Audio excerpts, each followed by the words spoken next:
سردی کے موسم میں ایک مسئلہ پیش آتا ہے خف پر مسح کرنے کا. کیا مسئلہ آتا ہے؟ خف یعنی موزے پر مسح کرنے کا. تو ہمارے سامنے دو چیزیں آتی ہیں. نمبر ایک، کیا موزوں پر مسح کرنا جائز یا نہیں؟ کیونکہ اصل حکم ہے پاؤں دھونے کا.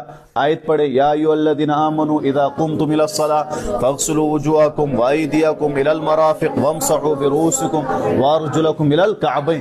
اصل حکم ہے پاؤں دھونے کا. دوسرا مسئلہ پیش آتا ہے کس موزے پر ہم مسح کریں.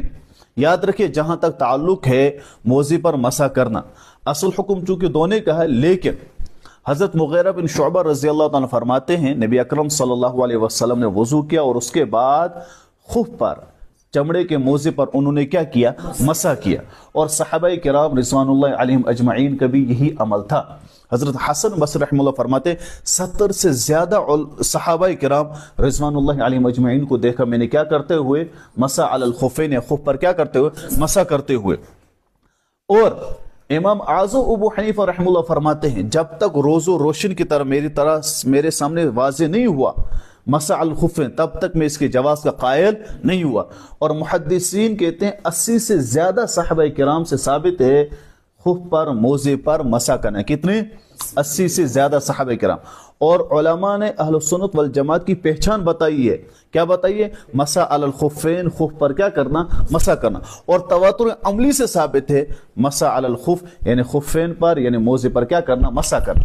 یہ ہوگی ایک بات. دوسرا، اب کس موزے پر ہم مسح کریں؟ یاد رکھیے جو خفین کا لفظ ہے، خف کہتے ہیں چمڑے کے موزے. کس کو کہتے ہیں؟ ہاں، چمڑے کے موزے کو خف کہتے ہیں. جب ہم لغت اٹھاتے ہیں، لغت میں بھی ہمیں یہی ملتا ہے چمڑے کے موزے کو. گویا کہ چمڑے کا اگر موزہ ہے تو اس پر آپ مسح کر سکتے ہیں. اس کے علاوہ علماء کرام نے، محدثین و فقہا نے دلالت النص، ایک ہوتا ہے عبارت النص جس سے خف چمڑے کا موزہ، پھر ہوتا ہے دوسرا دلالت النص سے یہ کہا ہے کہ آپ اس موزے پر مسح کر سکتے ہیں جس کے اندر چمڑے جیسے 3 اوصاف ہو. کتنے؟ جو اوصاف چمڑے میں ہے وہی 3 اوصاف جس موزے میں پائے جائیں آپ اسے مسح کر سکتے ہیں.